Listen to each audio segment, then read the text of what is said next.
Hi, everyone. Can you guys all see my screen? Perfect. So just quick introduction to myself. My name is Stephen Richardson. I'm head of product strategy and business solutions at Fireblocks.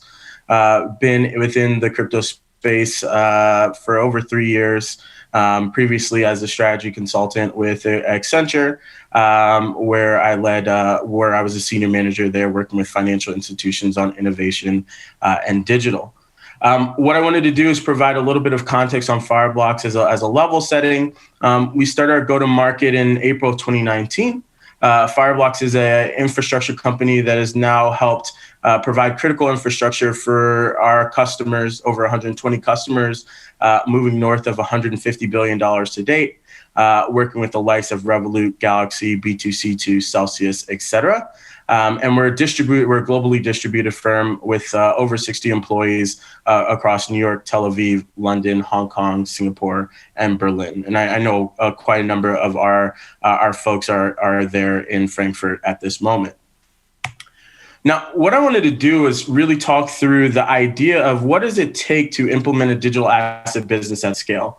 We've seen, as the previous presentation mentioned, a number of folks that are coming into the space, whether they be folks like Standard Chartered, Fidelity, PayPal, JP Morgan, et cetera. But there's really a question of, as we start to leverage these different pieces and as we look at what's happened within the crypto native ecosystem, what are the things that have been done that really drive scale and revenue opportunities within this space? And so, we've looked at it and said, here's an outline of where we really think people are, right? If you look at what's happening in this year and the beginning of next year, there's really a focus on the concept of scalable storage, right? The idea that basically you're building infrastructure that basically can support not only, public blockchain tokens, but also private and permissioned, right? The fact that, there's more regulation coming out with regards to FATF and other organizations around compliance, AML and KYT.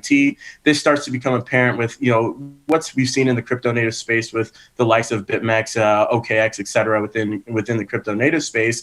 And then settlement, right? This idea of really how do we look at disintermediated systems and distributed systems and bring settlement and work that settlement mechanism in such a way where we can really take advantage of the advantages that the blockchain has to offer.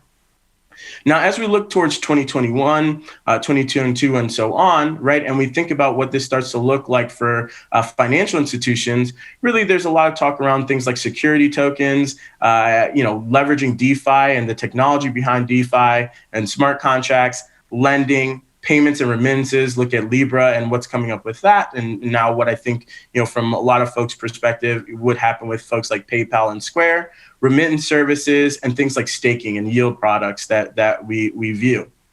Now, really, in this particular presentation, what I'd like to focus on is the concept of lending, right? Lending is, what we've seen as an initial foray for a lot of folks. And if we look at the lending providers that are basically operating within the crypto native space today, a lot of these lending providers provide typical services that are seen in banks, right? They're depository institutions. They have trading services, they have lending services, and they provide yield, right? And this really does provide a great use case as we start to really explore what financial institutions can do as they start to engage with digital asset custody and tokenization of assets.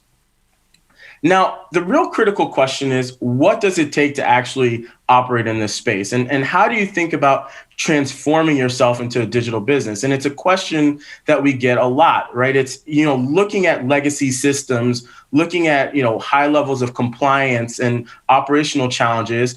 How do you do that? And how do you bring bring this digital ecosystem into, your current environment, right? A lot of folks have taken that as basis of creating separate groups to work on digital asset custody. They have innovation centers, right? But as we start to look at what it means to do this at scale, the real question of, given existing infrastructure, how do I do this, right? How do I not innovate backwards, right? To make sure everything works, right?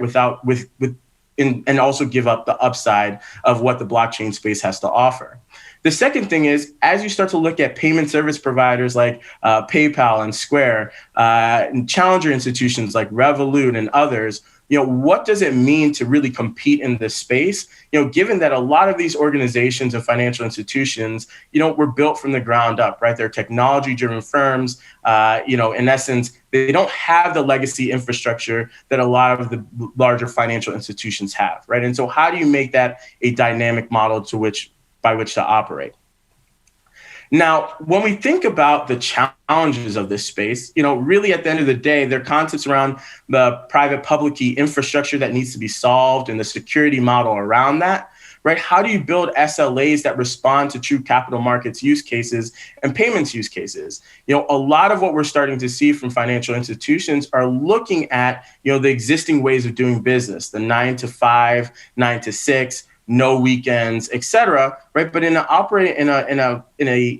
environment and in a business environment that operates on a 24/7 basis, how does this change, right? As you look at payments tokens and clearing and settlement, how is that impacted and what does it mean? And then a key and critical component to this is how do you integrate with your core banking systems and legacy systems in a way that's scalable? How do you think about new web applications and mobile applications that will then drive the adoption of this technology with both retail consumers and business consumers, right? And so as you think about these questions in terms of, a roadmap perspective, it's how do you scale the infrastructure in year one? And then how do you think about the enablement of additional services and offerings such as stablecoins, which were talked about previously, security token issuance, DeFi, and staking as a basis of really building on top of this infrastructure. So we're really going to dive into, just for a few minutes, the idea of what Fireblocks does, and then really dive into a business case that we think is representative of real opportunities to take advantage of, custody of digital assets, and then, the turning of those digital assets into real revenue opportunities.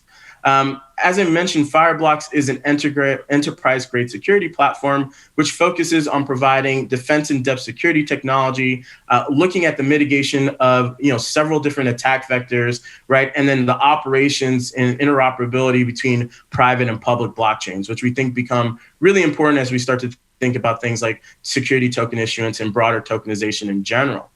Now, when I was asking those questions previously about all the different challenges that you start to face in order to execute and implement a digital asset business, the core component of that is a wallet infrastructure as a service that allows you to do those different things, right? The idea that basically at the core component is a security model and providing security around the digital assets, especially as you start to think about operating within the public blockchain space, but even within the permission blockchain space, where folks have talked about the fact that, it's not exposed to an open ecosystem. You can roll back transactions. These things, as you grow and scale your business, even in permission networks, still are expensive and highly tedious tasks to do. So the real idea of providing a security infrastructure around that becomes essential.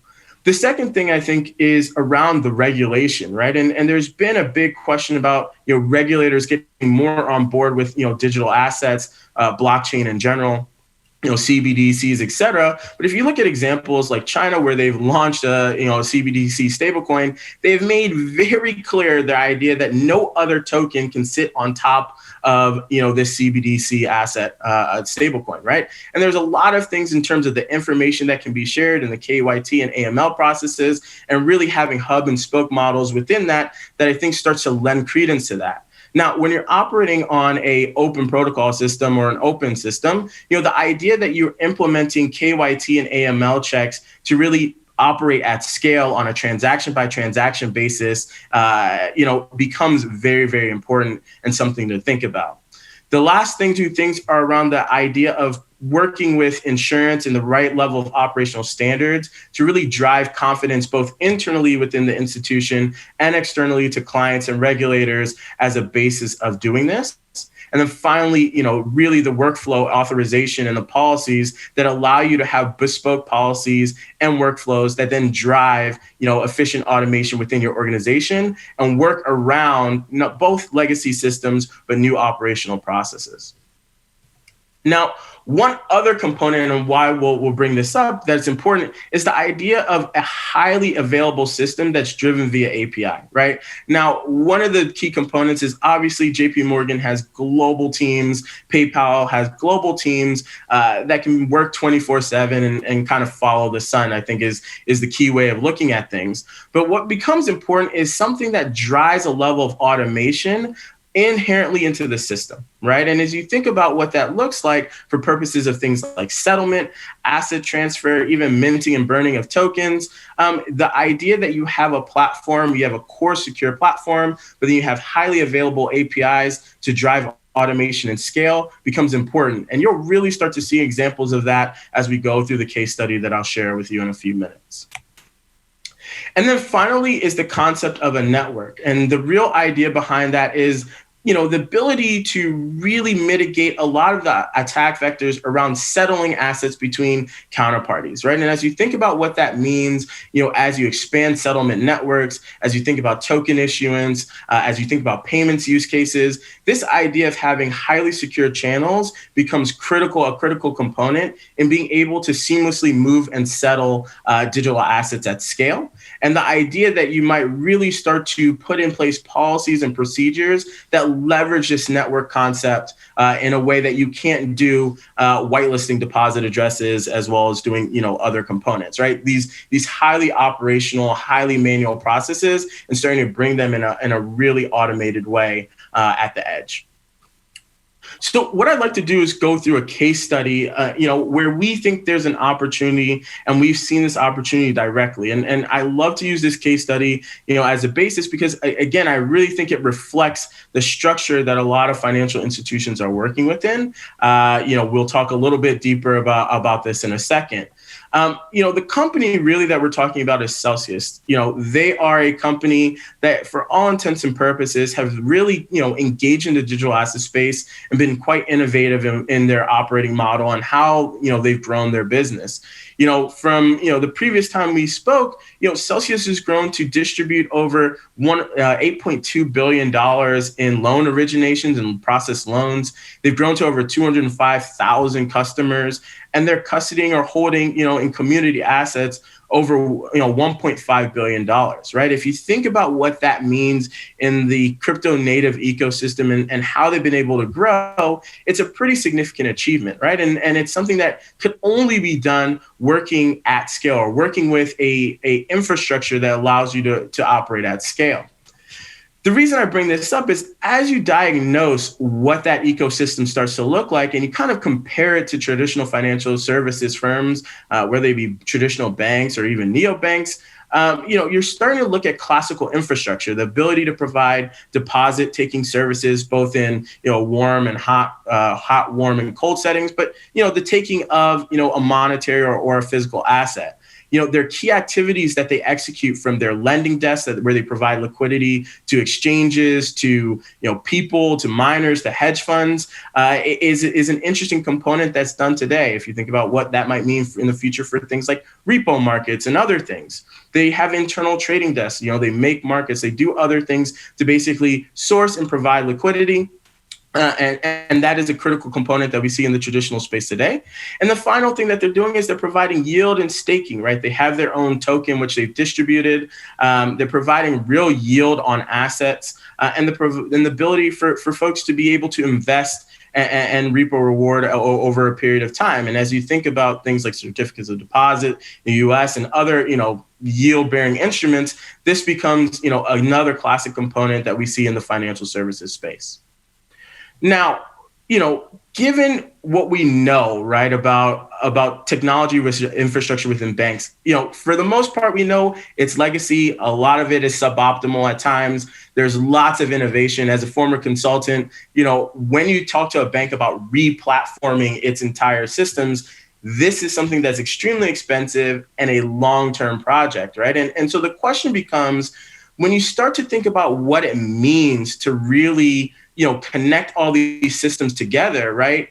And think about not operating at a T+2 business model, the first and critical component to that is how you manage the security of assets, right? As you think about growing and scaling that business, as you think about the operational errors that can occur, moving an asset from point A to point B, how do you really mitigate things like man-in-the-middle attacks, address and on-chain errors, and the processes that go today to provide some level of comfort, such as test transfers? When you start to scale that business out, you'll quickly see that these kind of processes in a highly manual, non-automated way, without a core security offering, become almost impossible to do. And as you think about what Celsius did from a trajectory standpoint, they really started to grow and scale their business, which allowed them to really operate at a scale that is pretty enviable in the space from a lending perspective.